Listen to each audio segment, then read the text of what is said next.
Hello dear बच्चा party. आपने इस चैप्टर का पहला topic that is the French revolution and the idea of nation इससे पहले कवर कर लिया है।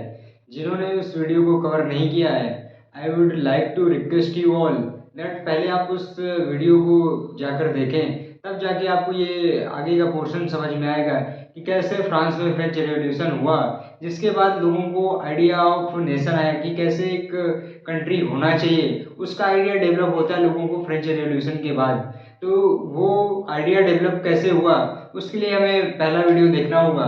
उसकी लिंक आपको डिस्क्रिप्शन बॉक्स में मिल जाएगी। जिन्होंने अभी तक वो वीडियो नहीं देखा वो जाके वहाँ पे पहले उस वीडियो को देखें। आज की क्लास में हम पढ़ने वाले हैं the making of nationalism in Europe. Europe में आखिर नेशनलिज्म कैसे आया। तो फर्स्ट ऑफ ऑल पूरे वर्ल्ड में दो टाइप की कंट्रीज होंगी, दो टाइप के स्टेट्स होंगे, यानी या तो मोनार्कियल स्टेट होंगे या तो नेशन स्टेट होंगे। मोनार्कियल स्टेट्स वो स्टेट होते हैं जहाँ पे सारे rules regulations culture traditions king के अकॉर्डिंग होंगे। जैसे जो मोनार्कियल स्टेट है वो जो चलेगा वो किंग के अकॉर्डिंग चलेगा। यहाँ पे लोग कौन सा फेस्टिवल सेलिब्रेट करेंगे, कौन से कपड़े पहनेंगे, कौन सा कल्चर अडॉप्ट करेंगे, ये सब डिसाइड करने वाला किंग होता है। क्योंकि मोनार्कियल रूल जहाँ जहाँ पे होता है वहाँ पे जो मेन हायर अथॉरिटी होगी वो आपका किंग होगा। अब किंग के अकॉर्डिंग सारे रूल्स जिस स्टेट में बनते हैं उसको हम लोग मोनार्कियल स्टेट कहते हैं। यहाँ पे लोगों का जो कल्चर होगा ट्रेडिशन होगा वो सब डिफरेंट होगा। लेकिन जहाँ हम बात करेंगे नेशन स्टेट की, नेशन स्टेट का सीधा सा मतलब ये कि कंट्री डेमोक्रेटिक है। डेमोक्रेटिक है या तो वहाँ पे कॉन्स्टिट्यूशन के अकॉर्डिंग चीजें चल रही हैं और सारा का सारा रूल्स लोगों के अकॉर्डिंग होगा। अब जब नेशन स्टेट है तो लोगों की एक कॉमन आइडेंटिटी होगी, कॉमन कल्चर होगा, कॉमन ट्रेडिशंस होगा। जहाँ पे ये सारी चीजें आपको कॉमन देखने को मिलेगी वो सारे स्टेट्स आपके नेशन स्टेट्स कहलाएंगे। जहाँ पे कॉमन कल्चर, कॉमन आइडेंटिटी और कॉमन लैंग्वेज को लोग फॉलो कर रहे हैं। जैसे बात करें हम अपने कंट्री इंडिया की, अब इंडिया के जितने भी लोग हैं, अब हमारे यहाँ क्या है, सिंगल सिटीजनशिप फॉर्मूला है कि हिंदुस्तान में रहने वाला कोई भी सिटीजन है, भले ही वो उत्तर प्रदेश का हो या किसी साउथ इंडियन की स्टेट्स का हो, केरला, तमिलनाडु, मध्य प्रदेश, वो किसी भी स्टेट का हो, उसके पास एक ही common identity that is Indian. वो क्या बच्चा, इंडियन है, भले ही वो उत्तर प्रदेश में रह रहा हो या फिर वो तमिलनाडु में रह रहा हो। लेकिन हम लोगों के बीच में कॉमन आइडेंटिटी है। वो कॉमन आइडेंटिटी क्या है, दैट वी आर इंडियंस। हमारा जो कल्चर है वो भी क्या है, अप्रॉक्स सेम है। वो एक अलग बात है कि India is a diversified country, तो हर स्टेट का अपना अलग अलग फेस्टिवल है, वो डिपेंड ऑन हमारा एथनिक कंपोजिशन है। बट अगर हम कभी आउट ऑफ कंट्री जाएंगे तो हम लोग किस नाम से जाने जाएंगे, दैट वी आर इंडियंस। हमारे यहाँ कोई किंग रूल नहीं है, हमारे यहाँ कोई डिक्टेटरशिप नहीं है। इंडिया क्या डेमोक्रेटिक कंट्री है। इसके लिए क्या हमारी जो कंट्री में लोगों के बीच में जो हम लोगों को यूनाइट करके चीज रख रही है वो क्या है कि हमारे पास एक कॉमन आइडेंटिटी है। कि हम ये बात कह सकते हैं कि सारे के सारे लोग जो हिंदुस्तान में रह रहे हैं वो कौन है बच्चा, वो इंडियन है। वो हम और एक कॉमन आइडेंटिटी हमको एक कॉमन कल्चर से जोड़े रखती है। तो मतलब ऐसे स्टेट्स जहाँ पे लोगों के कल्चर ट्रेडिशंस आइडेंटिटी ये सारी चीजें कॉमन होती हैं, ऐसे स्टेट्स को हम लोग नेशन स्टेट्स कहते हैं। और जहाँ पे कॉमन नहीं होती है और जहाँ पे हर चीज किंग डिसाइड करता है उसको हम लोग मोनार्कियल स्टेट कहते हैं। अब फ्रांस में फ्रेंच रेवोल्यूशन हुआ। फ्रेंच रेवोल्यूशन से लोगों को ये बात समझ में आ गई थी कि हम लोग एक नेशन स्टेट बना सकते हैं, हमारे में कुछ राइट्स हैं। उसके लिए लोगों के अंदर नेशनलिज्म की फीलिंग आ रही है, राष्ट्रवाद की फीलिंग आ रही है।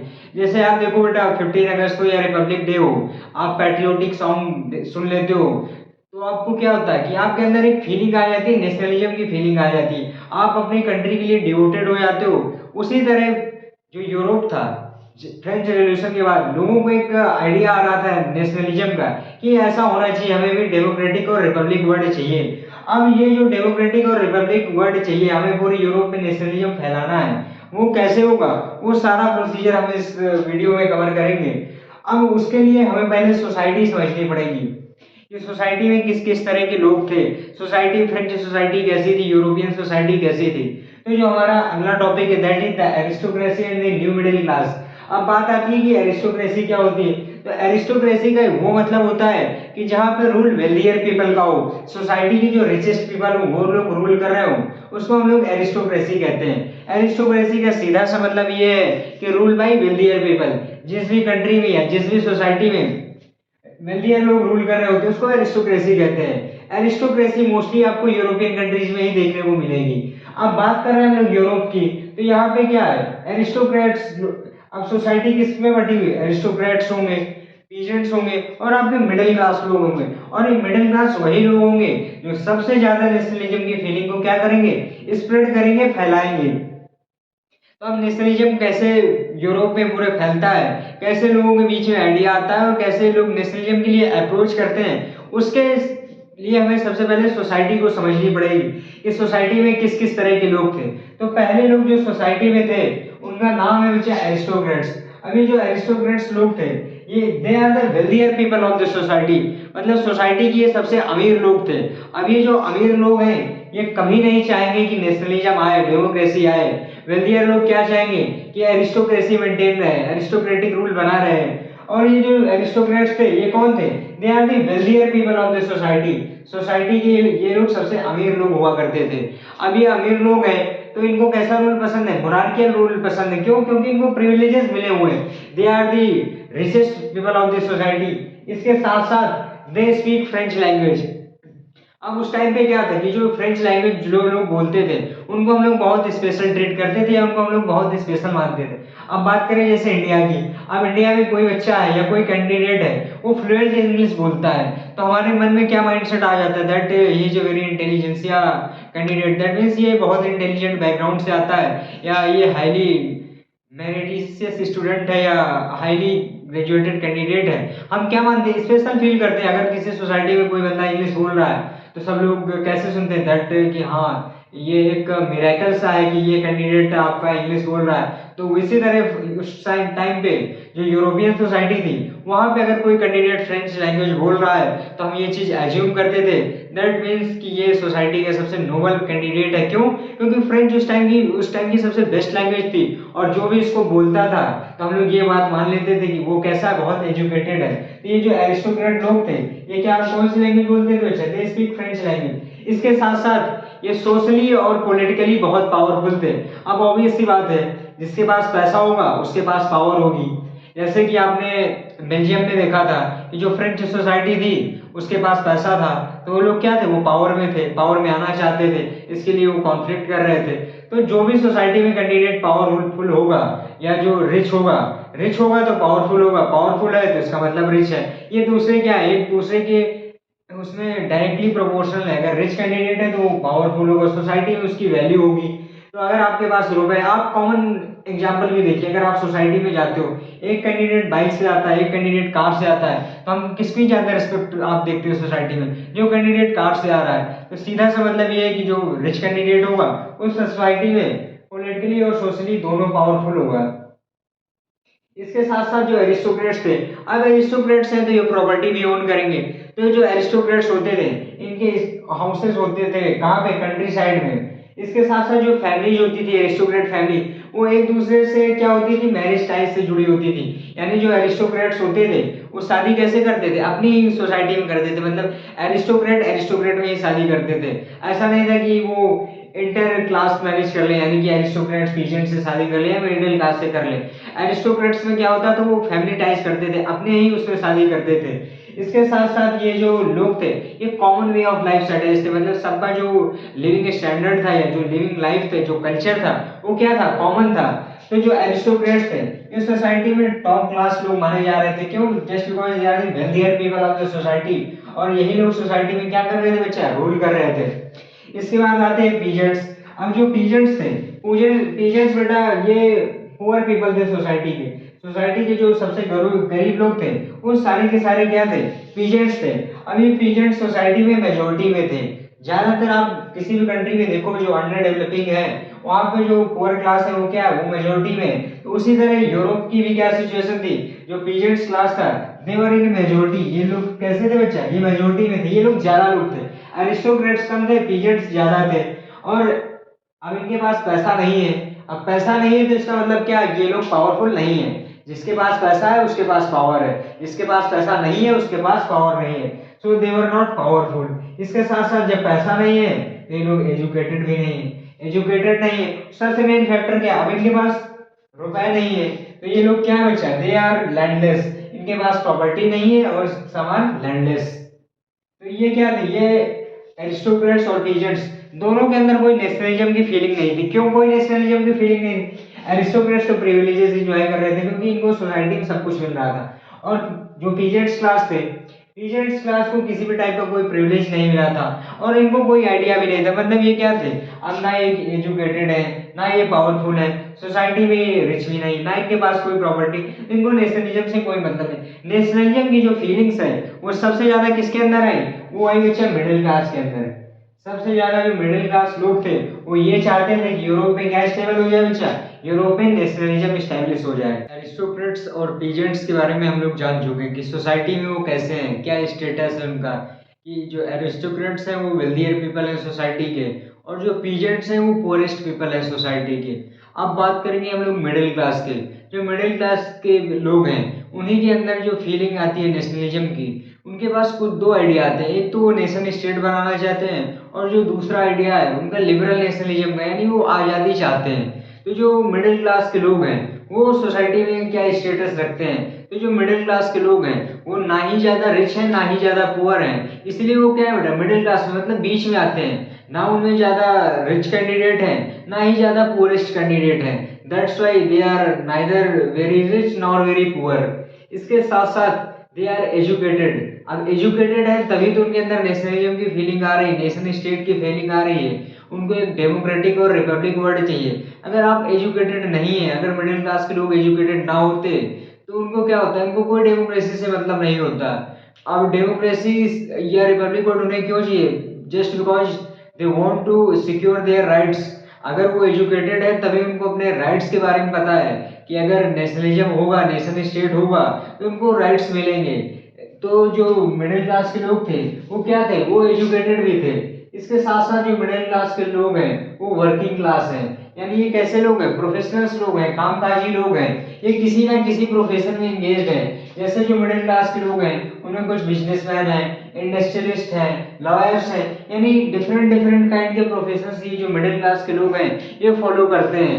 इसके साथ साथ ये जो आइडिया है नेशन स्टेट का और लिबरलिज्म का, ये भी मिडिल क्लास से ही आता है। एरिस्टोक्रेट्स सोसाइटी में रिच हैं, उनको किसी भी टाइप से कोई नेशन स्टेट नहीं चाहिए। पुअर कैंडिडेट क्या है, ना वो एजुकेटेड है ना उनके पास कोई वेल्थ है, तो इसलिए वो भी ज्यादा इस चीज के लिए इंटरेस्टेड नहीं है कि कोई नेशन स्टेट होना चाहिए। सबसे ज्यादा अगर कोई इंटरेस्टेड है नेशन स्टेट के लिए तो वो कौन है, मिडिल क्लास के लोग हैं। और यहीं से जो आइडिया है नेशन स्टेट का, लिबरलिज्म का, वो कहाँ से आता है, वो मिडिल क्लास लोगों से ही आता है। That they want nation state and liberalism. तो जो मिडिल क्लास के लोग हैं यही पूरे यूरोप में नेशनलिज्म का आइडिया फैलाते हैं। तो जो नेशनलिज्म का आइडिया है वो कहाँ से आता है, वो आपके मिडिल क्लास के लोगों से आता है। मिडिल क्लास के लोग ये बात चाहते हैं कि यूरोप में, पूरे यूरोप में जो कंट्रीज हैं वो कैसी हो, नेशन स्टेट हो। जैसे कि स्टार्टिंग में ही हमने बताया आपको कि दो तरह के स्टेट होंगे, या तो नेशन स्टेट होंगे या तो मोनार्कियल स्टेट होंगे। अब नेशन स्टेट होंगे तो लोगों के पास common culture, common identity, common language, एक प्रॉपर कॉमन वे में एक दूसरे से यूनाइट होंगे।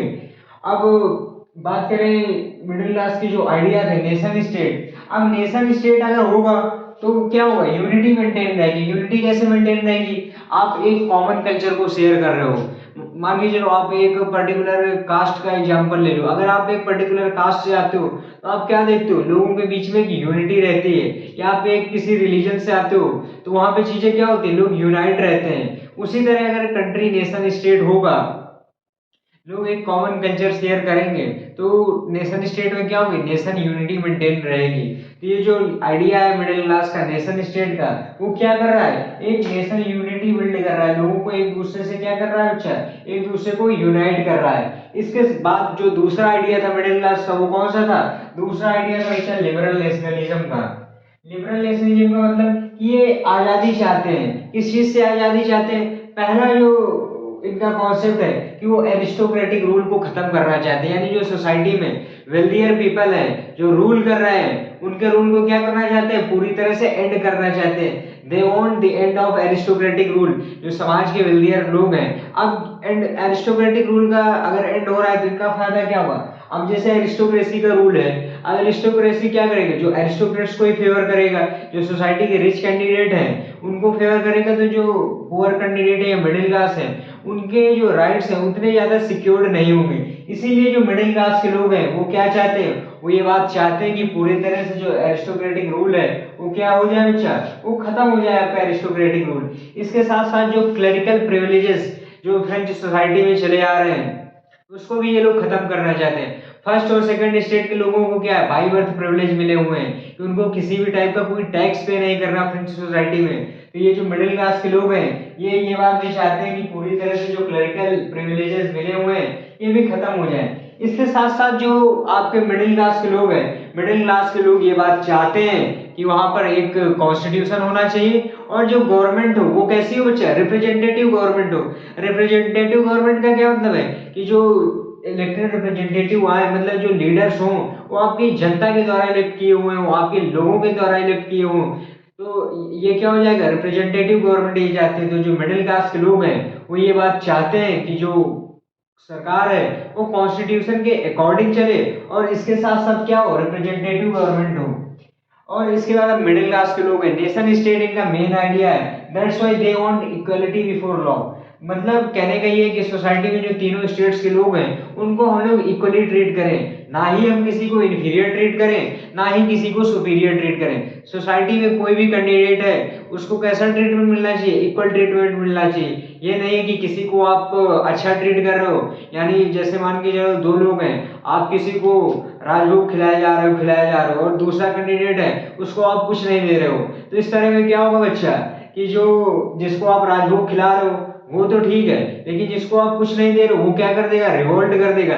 इसलिए जो मिडिल क्लास के लोग हैं वो ये बात चाहते हैं कि जो फ्रांस की सोसाइटी है या जो यूरोप की सोसाइटी है वहां पे इक्वालिटी बिफोर लॉ, यानी कानून के नजरिए से सब लोग क्या हो, इक्वली देखे जाए, किसी को सुपीरियर ट्रीट ना किया जाए ना ही किसी को इंफीरियर ट्रीट किया जाए। इसके साथ साथ जो गवर्नमेंट हो उन लोगों के एग्रीमेंट से बनी हो, यानी कि जो गवर्नमेंट हो वो किसके अकॉर्डिंग काम करे, लोगों के अकॉर्डिंग काम करे। इसके साथ साथ फ्रीडम ऑफ इंडिविजुअल की भी बात करते हैं मिडिल क्लास लोग की, जो इंडिविजुअल है उसको कुछ फ्रीडम्स मिलनी चाहिए।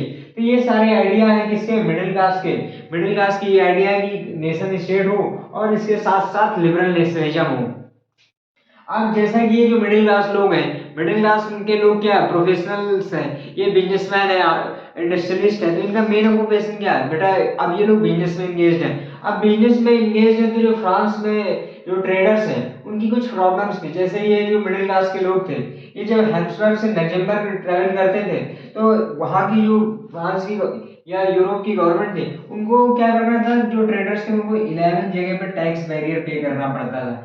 अब 11 जगह कोई कैंडिडेट टैक्स बैरियर पे करेगा वो भी 5%, मतलब 11 जगह अब 5% का टैक्स देना पड़ रहा है तो क्या होगा, इससे जो ट्रेड है उसमें लॉस हो जाएगा। अब मान लीजिए कोई कैंडिडेट है अब वो 5% टैक्स दे रहा है 11 जगह पे तो 55% तो उसका टैक्स हो गया। अगर 55% टैक्स दे रहा है तो उसको ट्रेड में क्या हो जाएगा, लॉस हो जाएगा। तो ये सबसे बड़ी प्रॉब्लम थी ट्रेडर्स की। इसके साथ साथ यूरोप में क्या था, बहुत ज्यादा करेंसी चलती थी, अप्रॉक्स 30 करेंसीज थी।